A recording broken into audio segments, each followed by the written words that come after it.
Érase un tipo con mucha afición por juegos un poco densos, y casi eyacula de pura emoción cuando vio este juego inmenso. Tiene monedas y 1000 miniaturas y cuesta una fortuna. ¿En qué mesa va a montar tantas figuras si no le caben ninguna? Tranquilo, Carlos, con este crowdfunding. Venga, no te emociones. No sé cómo rimar con crowdfunding, pero... ¡Me cojo 9 expansiones! Comerciar, conspirar y mover tropas. No hay nada que iguale la escala del juego de este episodio.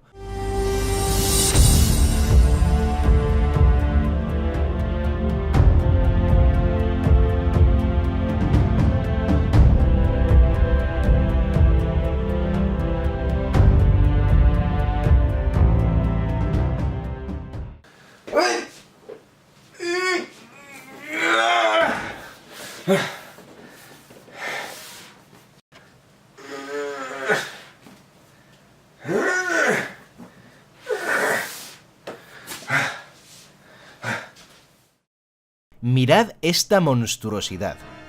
Dentro de esta caja gargantuesca duerme el monstruo que es Medioevo Universale, el proyecto de los últimos 10 años de Nicola Iannone. Bueno, al menos es en el año 2007 cuando podemos situar el prototipo que se vio en algunas ferias. Pero el libreto de reglas del prototipo asegura que el juego lleva gestándose desde 1988. Supongo que ese fue el momento en el que tuvo la primera idea del juego. Iannone es un diseñador que desde el principio tuvo una visión muy clara de lo que quería hacer.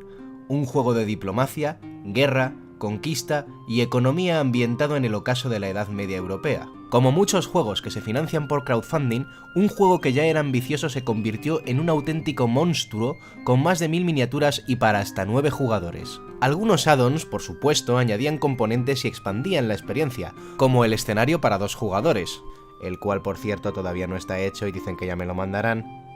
Pero otros add-ons eran extraños e innecesarios, como las dagas. No sé en qué estaba pensando Nicola para añadir dagas a un juego donde va a haber tensión entre jugadores. Si esto lo llegan a meter en el de Juego de Tronos, las partidas acaban como la boda roja. Vamos a echar un vistazo dentro de la caja porque esto nos va a dar una idea de las dimensiones del juego. El propio Nicola dijo que uno de los retos del diseño fue la ordenación de tantos componentes en una sola caja. Para poder ordenarlo todo, Nicola necesitó 2 pisos de insertos y ni aún así pudo meter todo lo que incluye el juego en una caja como la del Kingdom Death de grande. Y no cabe todo porque el juego incluye también el prototipo de Iannone. Ah sí, igual debería haber empezado por ahí. Medioevo Universale son 2 juegos. Por un lado del tablero está el juego final y por otro lado está el prototipo de Iannone con el mapa feo, aquí de colores chillones.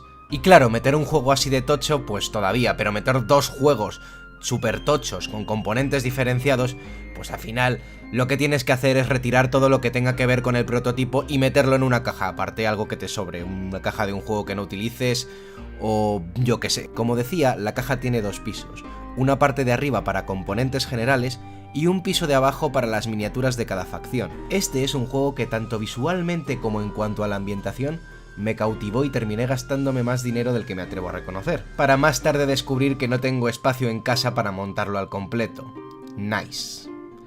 Bueno, voy a intentar hacer la preparación de una partida 3 sin el mapa expandido para intentar explicar un poco las reglas y de qué va todo esto. Una partida a Medioevo Universale puede ser corta, media o larga. La partida a 8 turnos en teoría es la corta y según las instrucciones son 3 o 4 horas de partida a 4 jugadores. Las reglas ocupan unas 30 páginas y son una mezcla heterogénea de complejidad.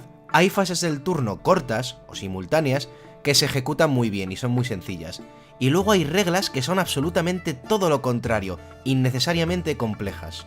Tras una primera lectura a las reglas da la sensación de que algunas cosas se podían haber hecho mucho más sencillas y en lugar de hacerlas así, se ha añadido una burocracia que parece que lo único que hace es ralentizar el juego en algunos puntos. Cada turno se divide en 7 fases en las que se toman acciones para determinar un montón de aspectos de los reinos, eventos que ocurren, la recaudación de impuestos, avances tecnológicos, la guerra, el comercio, etc. La primera fase se elige al primer jugador mediante puja de dinero. En la segunda, ese primer jugador es el que ejecuta los eventos y después coloca y mueve los bárbaros en el tablero. En la tercera fase se recaudan impuestos y se paga el mantenimiento de las unidades. Ojo con que tu nivel de impuestos no supere el que marca el dorso de la carta que se revela al hacer la fase 2, porque si lo hace, los campesinos van a decir que hasta aquí hemos llegado y lo vas a tener que masacrar un poquito como se hacía en la Edad Media. En la cuarta fase se compra tecnología, unidades, cartas de imperio, etc. En la quinta fase se mueven unidades y se combate. De esto voy a hablar largo y tendido más adelante. En la sexta comercias y en la séptima fase haces el mantenimiento. Me da la sensación de que el trabajo en los distintos apartados del juego no es homogéneo. Hay reglas que están bien pensadas, como el comercio, hay otras que no, como toda la parte de combates, y luego es que hay otras reglas que son completamente accesorias, y no solo da la sensación de que no tienen ningún trabajo en absoluto, es que se pueden eliminar directamente y no afectan al juego. Esto último ocurre con el apartado de diplomacia. Las primeras fases del turno la verdad es que van bastante rodadas, porque son rápidas o se pueden hacer de manera simultánea. Sobre la fase 3 diré una cosa, la fase de compras. La compra de tecnología es cuanto menos curiosa. Que tú adquieras una tecnología para hacer un castillo, por ejemplo, no significa que puedas hacerlo inmediatamente, sino que tienes que gastar estas fichas de engranaje del color requerido en cada caso para diseñarlo.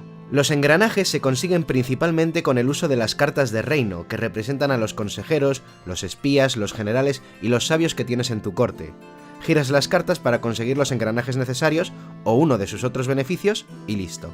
Según tus gustos, esto te parecerá bien o mal, o te dará igual. Por un lado, evita que un jugador pueda llenar de castillos o de bombardas o de lo que sea el mapa en cuanto sepa cómo hacerlo, y desde un punto de vista de la ambientación, se puede argumentar que en algunos casos los avances tecnológicos implicaban un esfuerzo adicional. Por ejemplo, y especialmente en el caso de los castillos. Hacer un castillo era una obra que podía llevar años de trabajo y se necesitaban ingenieros y gente especializada y un montón de recursos.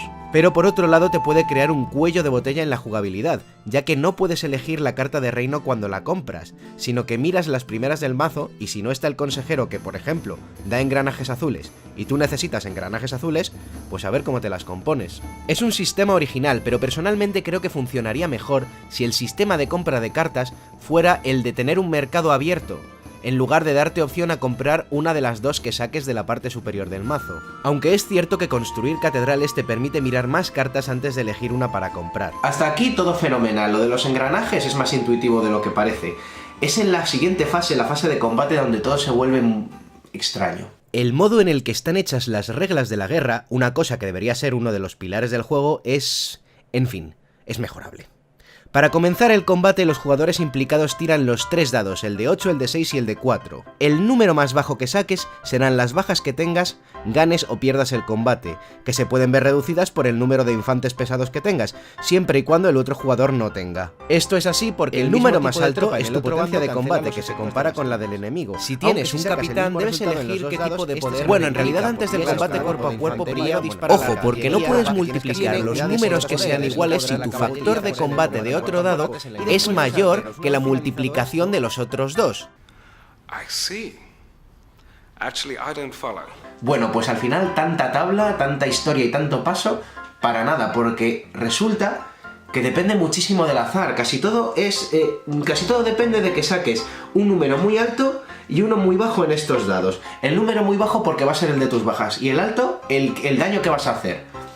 Al final no tiene ese factor estratégico, no tomas muchas decisiones. Y es verdad que, claro, si tienes un ejército súper numeroso y vas contra una sola unidad, pues claro que le vas a destrozar. Pero en las batallas en las que hay ejércitos igualados, no sabes qué va a pasar. Te puede salir muy bien o tu ejército puede terminar aniquilado. Y es que esto es una cosa que me enfurece, porque este juego se supone que uno de los puntos fuertes será la guerra. Y lo que es tirar los dados y rezar. Ya está. Al final, ¿dónde está ese factor estratégico? ¿Dónde está que un general sea mejor que otro o algo así? ¿Dónde está que las unidades estén mejor entrenadas? O sea, ¿dónde están los factores que estratégicamente importan en una batalla? Pero vamos, las ganas de pelear se te quitan rápido, porque en cuanto tengas tu primera experiencia desastrosa con un grupo un poco numeroso de bárbaros, se te quitan la gana de moverte hasta que tengas la seguridad de que los vas a pasar por encima sí o sí, y no vas a sufrir mucho daño. El combate tiene demasiadas reglas y aún no estamos teniendo en cuenta las reglas adicionales que puedes incluir, como el tipo de terreno, la cual por cierto me parece interesante y seguramente se puede meter en partidas posteriores, seguramente lo haga. Pero en el primer momento no vas ni a pensar en meterlas, porque lo último que necesitas es más pasos y sumas y restas en todo este follón. Este juego quiere tener el número de variables y la complejidad de un wargame. pero ninguna de esas variables tiene mucha importancia porque si la tirada te sale muy mal, estás jodido. El uso de estos dados y la manera de determinar las bajas hacen que no tengas control. Pero es que además yo no sé en qué wargames se ha inspirado el diseñador, porque hay wargames que son mucho más sencillos y mejores, o sea, ha elegido los de las reglas más farragosas o algo así. Pongamos un ejemplo, ¿sabéis cómo se hacen las batallas en For the People? Se mide el tamaño de los ejércitos, se tiene en cuenta el modificador de los generales y alguno más, se tiran los dados y se mira en una tabla. Fin. Cambiemos de tema y hablemos del comercio. El comercio tiene un sistema diseñado para ganar puntos o dinero cada vez que completes una ruta comercial. Una ruta comercial sale mucho más rentable que ir simplemente a una ciudad y vender la mercancía. El comercio es la forma más rápida de ganar dinero y puntos de victoria, y quizás la parte más divertida. Coges tu carrito y lo cargas con mercancías que puedes llevar a una ciudad a vender. Las mercancías que vendes en una ciudad se quedan en esa ciudad para siempre, y nadie puede vender ese tipo de mercancía en esa ciudad. Lo de que no puedes vender cosas que ya tienen en la ciudad, vale, lo entiendo, pero lo que no entiendo es que se queden ahí. ¿Es que nadie consume nada? Parece que esto se hace porque, dado que las rutas comerciales son un buen método de conseguir puntos de victoria, como ya he dicho, querían asegurarse de no utilizar una y otra vez la misma ruta. Quizás podrían haber hecho que las mercancías que uno vende en una ciudad las pudiera comprar otro jugador. Esto convertiría el tablero en un mercado dinámico y forzaría a buscar mejores oportunidades. Pero eso no es así. En una ciudad solo puedes comprar el tipo de mercancía que aparece impresa en el tablero. La diplomacia en Medievo Universale es casi un poco de juego de rol incluido en el juego de mesa, y que exige que se redacten pactos por escrito con todos los detalles, quiénes están involucrados, cuánto dura el pacto, qué unidades pueden cruzar los territorios, etc. Y sin embargo, esto lo podrías quitar y no afectaría mecánicamente al juego, en nada. A ver, que molar mola, sobre todo si te gusta jugar a juegos tipo República de Roma, que tienen un componente de role-playing, pero útil no es. Y es cierto que si antes de invadir a otro jugador no le declaras la guerra previamente, se te quitan puntos de honor. ¿Pero qué es declarar la guerra? Pues simplemente decir, te declaro la guerra, y ya está. No afecta a tu economía, ni a lo contento que esté tu pueblo. Realmente si el jugador contrario es un poco avispado va a ver que estás acumulando tropas, con lo cual no le vas a pillar por sorpresa. Incluso la penalización por invadir sin declarar la guerra no parece muy severa. Quizás la diplomacia y los acuerdos se hubieran reflejado mejor en un tablero como el de Virgin Queen, en el que, por cierto, sí hay un coste político real de declarar la guerra a un país. Por ejemplo, tienes como una especie de credibilidad, unos puntos políticos que necesitas para pagar declaraciones de guerra, alianzas, etc. El juego tiene potencial y creo que puede gustar a los culoduros, a los que además les guste la historia, pero es que tiene muchas reglas por pulir al final, y parte de ese potencial se queda en eso, en potencial. Ojo, y mirad que yo me he gastado una pasta en todo esto, pero hay que decir lo que está bien y lo que está mal del juego. Y lo que no entiendo muy bien es por qué tiene estas puntuaciones tan altas en la BGG, porque... ya veo. Aparentemente hay unos cuantos compatriotas del diseñador italiano que han decidido dar un 10 a este juego incluso antes de que viera la luz. No sea que no sea el mejor juego de la historia de la humanidad. Vamos a inflar las reviews, venga. Mira, yo de verdad que no lo entiendo, parece que el juego les da de comer o algo. Bueno, como iba diciendo, el juego tiene potencial si se pulen algunas cosas, y en la BSK ya lo han estado haciendo. Algunos usuarios ya han trabajado en reglamentos alternativos mezclando reglas del prototipo y del juego final. No las he probado, pero algunos del foro sí y dicen que están bastante bien. Esto me recuerda que aún no he probado las reglas del prototipo. Pero bueno, tampoco pasa nada porque sinceramente este vídeo quedaría gigantesco si meto las reglas del prototipo también, y ya llevo hablando casi un cuarto de hora. Cuando lo pruebe, si merece la pena, haré un vídeo aparte. Entonces, ¿en qué quedamos? ¿Me gusta o no me gusta? Podéis pensar que odio el juego por todo lo que he dicho hasta ahora, pero no, lo cierto es que me gustan ciertas partes, y luego quizás en las reglas del prototipo funcionan mejor. No lo sé, como digo, este es un capítulo sobre la parte no prototipo, la parte que supone que es la finalizada. La cosa es que no lo odio, de hecho lo jugaría antes que por ejemplo Time Stories. Pero creo que me he dejado llevar por el hype, porque este juego prometía mucho, y al final no ha cumplido las expectativas. Que luego siempre estoy dando la tabarra con lo de no meterse en Kickstarter, no meterse en Kickstarter, y luego mira, soy el primero en que se mete en Kickstarters que me entran por el ojo. Pero bueno, esto lo hice en 2017, que en 2017 yo era, vamos, un gilipollas, ahora no la persona madura y responsable que soy ahora en 2019. Quizás la clave para poder disfrutar más una partida de medioevo está en ajustar las reglas de cada juego, como hicimos nosotros, elegir algunas y dejar otras. Por ejemplo, nosotros obviamos completamente la tabla de penalizadores por orden de jugador. Quizás la clave está en hacer unas reglas híbridas, como han hecho los usuarios de la BSK. En el apartado de cosas buenas, el juego tiene una producción muy elaborada que se ha visto afectada en algunas partes como las miniaturas, pero que es excelente en otras, como el tablero, las monedas y los tableros del jugador. En cuanto a la jugabilidad, el juego no se hace eterno, el turno va mucho más rápido de lo que parece, por lo que quizás sí sería un buen juego para jugar con 7 u 8 amigos y podéis hacer unas pausas en la partida, salir a conspirar con otras potencias.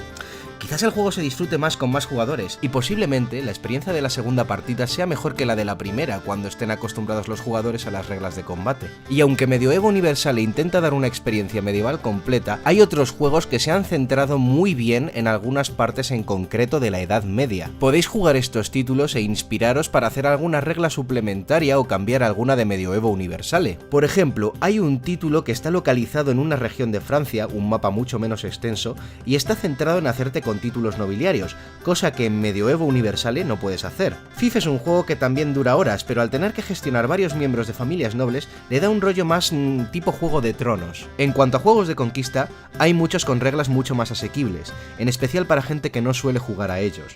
Por ejemplo, Shogun. Shogun es un ejemplo de juego con un sistema de batalla original y fácil de entender. Si quieres reglas de guerra más complicadas, bueno, en el mercado hay un montón de juegos de temática medieval, por ejemplo el Kingdom of Heaven.